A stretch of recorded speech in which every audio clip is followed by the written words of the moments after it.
Hello everyone, and welcome back to the channel. Today we are going to explore one of the most secretive, technically demanding, and strategically remarkable military construction projects ever undertaken by any nation in the modern era. Not a base built behind walls and fences on open ground, not a facility protected by perimeter defenses and surface hardening, but a $15 billion underground Air Force base carved directly into solid mountain rock. Invisible from satellites, invisible from reconnaissance aircraft, and designed to survive attacks that would obliterate any conventional military installation on the surface.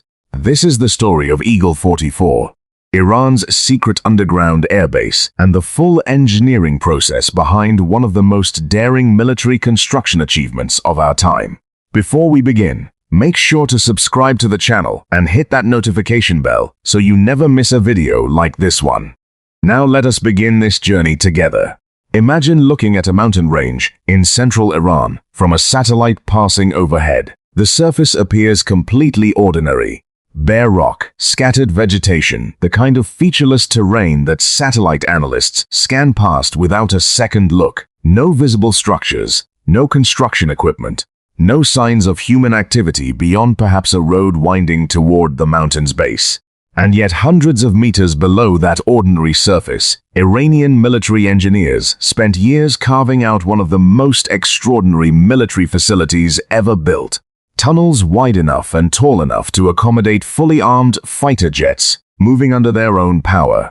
Underground taxiways connecting to concealed runway systems. Fuel depots, weapons storage chambers, command centers, maintenance bays, personnel quarters, and power generation facilities, all buried inside solid rock, all invisible to the outside world, and all designed around a single overriding strategic principle. If your enemy can see it, they can destroy it. So make sure they cannot see it. Iran's decision to pursue underground airbasing did not emerge from abstract strategic theory. It came directly from devastating real-world experience. During the Iran-Iraq War of the 1980s, Iranian Air Force installations suffered repeated strikes from Iraqi aircraft and missiles. Surface airbases are among the most vulnerable military assets that exist. Aircraft parked on open ramps, fuel stored in above-ground tanks, runways exposed across kilometers of flat terrain. A single successful strike can destroy dozens of aircraft, crater runways into uselessness, and shut down an entire base within minutes. Iran watched this happen repeatedly during that conflict and drew a conclusion that shaped military construction policy for the next 4 decades. Surface bases were acceptable losses in a war against an equal adversary. Against a technologically superior enemy with precision-guided munitions, stealth aircraft, and satellite targeting, they were simply waiting to be destroyed. The only survivable airbase was one that could not be seen, could not be targeted, and could not be reached by conventional weapons. The only survivable airbase was underground. The site selection process for Eagle 44 was driven entirely by geology and geography working together. Finding a mountain suitable for this purpose required satisfying conditions that civilian tunneling engineers rarely need to consider simultaneously. The rock had to be strong enough to support enormous underground openings spanning 20 meters or more, without collapsing. It had to be sufficiently free of major fault zones that seismic activity would not progressively weaken the underground structure over its operational lifetime. Groundwater had to be manageable, because a facility constantly fighting water infiltration is a facility constantly distracted from its military purpose. The mountain had to provide sufficient depth of rock cover above the underground spaces to protect against the most powerful conventional bunker-busting munitions in the arsenals of potential adversaries. And the location had to make strategic sense, positioned within range of the tasks and threats that the facility's aircraft would need to address. Iranian geological survey teams mapped candidate sites using a combination of surface geological mapping, seismic survey techniques that revealed subsurface rock structure without requiring drilling, and in some cases carefully concealed core drilling programs that extracted rock samples for laboratory strength testing. This survey work was conducted over years under operational security protocols that disguised the military purpose behind civilian pretexts. The data gathered allowed engineers to build subsurface geological models of each candidate site, identifying which mountains offered the combination of rock quality, depth, and structural integrity that the project demanded. The final site selection was a military decision as much as an engineering one, balancing all of these technical factors against the strategic requirements of the facility's intended operational role. The excavation program was the most physically demanding and logistically complex phase of the entire project. Drill and blast tunneling, the method used to create these underground spaces, is inherently a slow and labor-intensive process even under ideal conditions. Under the operational security constraints of a secret military construction program, it became dramatically more complex. The tunnel portals, the openings in the mountain face through which aircraft would eventually operate, had to be positioned and oriented carefully. They needed to be accessible to aircraft approaching from specific directions while remaining as invisible as possible from satellite observation angles. The approach roads leading to the portals were built with camouflage and concealment as primary design criteria, following natural terrain features where possible and using overhead cover in critical sections. Inside the mountain, drilling crews worked in shifts around the clock advancing the tunnel faces. The blast pattern for openings of this size was complex and carefully engineered. Creating a tunnel opening wide enough for a fighter aircraft with a wingspan exceeding 10 meters required a face area several times larger than a standard road tunnel. The central cut holes fired first, shattering rock in the middle of the face and creating the void needed for surrounding rock to break into.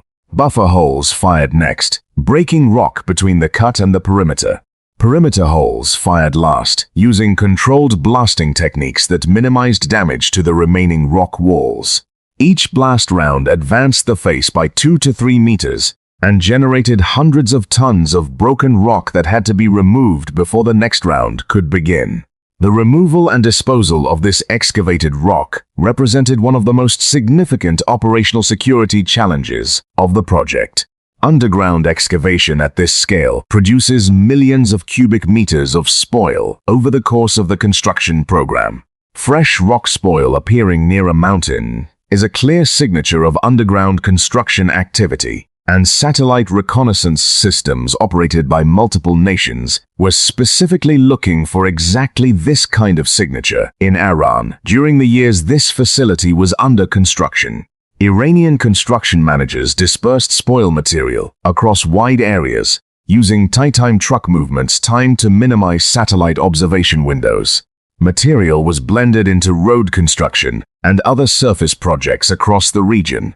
Disposal sites were selected to be geologically consistent with their surroundings, making fresh spoil difficult to distinguish from naturally occurring rock deposits. It was operational deception conducted at an industrial scale, and it worked for years. The structural support systems installed throughout the underground complex were engineered for permanence and for survival under conditions that civilian tunneling never contemplates. Rock bolts drilled into the tunnel walls and roof in a dense pattern clamped rock layers together and transferred loads from loose surface rock to stable rock deeper in the mountain. These bolts were longer and more heavily loaded than civilian equivalents, designed not just for the construction period, but for decades of operational use. Shotcrete applied immediately after each blast round sealed the fresh rock surface against weathering and water infiltration, while distributing loads between rock bolt anchor points. In the largest chambers, steel arch support frames spanned the full width of the opening at regular intervals, connected by steel mesh reinforcement and embedded in the shotcrete lining to create a composite structure capable of carrying loads that rock bolts and shotcrete alone could not reliably handle. The chambers housing aircraft parking, maintenance, and weapons preparation were the largest underground spaces in the facility and the most demanding structural engineering challenges. Spanning 20 meters or more in width, while maintaining headroom sufficient for aircraft with tall tail fins and large engine nacelles required careful analysis of the rock mass behavior over these spans. Numerical modeling of the rock structure around each major chamber was used to predict where stress concentrations would develop and where additional support was needed. Monitoring instruments embedded in the rock during construction measured actual deformations as excavation proceeded, allowing engineers to verify that the rock was behaving as predicted and to adjust support designs where the actual behavior differed from the model. The underground runway system is where Eagle 44 most dramatically departs from anything in civilian underground construction experience. Fighter aircraft taking off require runway lengths of 1,000 meters or more, depending on aircraft weight and configuration. Accommodating this inside a mountain means either the tunnel itself must extend for this distance before opening to the surface, or a combination of underground acceleration and surface runway is used with the tunnel portal positioned partway along the takeoff roll. The engineering of the tunnel portal region, where the aircraft transitions from the enclosed tunnel environment to the open air, required careful aerodynamic analysis. The airflow patterns around a tunnel exit at aircraft speeds create pressure distributions that affect aircraft handling, and these had to be understood and managed through the portal geometry design. The pavement inside the underground runway was built to the same structural standards as a surface military runway, but with additional considerations specific to the enclosed environment. Jet blast from military aircraft engines at high power settings generates temperatures and pressures that in an open environment dissipate rapidly, but inside a tunnel create conditions that must be actively managed. The tunnel ventilation system, involving large axial flow fans mounted in dedicated ventilation shafts driven through the mountain, had to move air volumes sufficient to clear exhaust gases within minutes of a takeoff event and maintain temperatures acceptable for personnel and equipment throughout continuous operations. These ventilation systems were major engineering installations in their own right, with shaft diameters of several meters, driven hundreds of meters through solid rock to reach the surface at locations chosen to minimize their visibility from outside. The support infrastructure integrated into Eagle 44 made it genuinely self-sufficient for extended operational periods. Underground fuel storage tanks built into reinforced concrete chambers held sufficient aviation fuel for sustained combat operations without surface resupply. The weapons storage areas were separated from operational areas by thick concrete blast walls and heavy steel doors designed to contain the effects of an accidental detonation within the storage zone. Independent electrical generation using multiple diesel generator sets provided power for lighting, ventilation, communications, and all electronic systems with full redundancy, ensuring no single failure could black out the facility. Fresh water storage, waste treatment, medical facilities, personnel accommodation, and food storage completed the picture of a facility designed to operate continuously through a prolonged conflict while remaining completely invisible to the adversary conducting that conflict. The strategic significance of Eagle 44 extends far beyond its impressive engineering specifications. When Iranian military officials publicly revealed the facility in early 2024, the message to regional and global military planners was direct and deliberate. Destroying Iran's air force is not as simple as targeting its surface installations. Underground aircraft survive air campaigns that would eliminate any surface-based air arm. The targeting problem presented by an underground airbase with multiple concealed portals, unknown internal layout, and deep rock cover is fundamentally different from and far more difficult than targeting a surface airbase. Bunker-busting munitions capable of penetrating the required depth of rock cover are limited in their availability and require precise knowledge of the target location to be effective. Without that knowledge, even the most powerful conventional weapons cannot reach aircraft sheltering hundreds of meters inside solid mountain rock. This is not just a military base.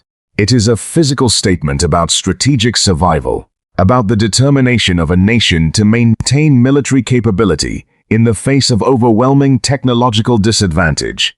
Every meter of tunnel drilled through that Iranian mountain, every ton of rock removed under the cover of operational secrecy, every steel arch erected in those vast underground chambers, every meter of underground runway paved to operational standards, represents an answer to the question of whether engineering ambition and strategic commitment can substitute for the air superiority that Iran does not possess. The answer carved into the rock of those mountains is clear, determined, and permanent. Thank you for watching. If you enjoyed this journey inside one of the world's most extraordinary secret military engineering achievements, please give this video a like and share it with anyone who appreciates the extraordinary intersection of military strategy and extreme engineering. What other remarkable military or civilian construction projects would you like us to explore next? Let us know in the comments below. See you in the next video.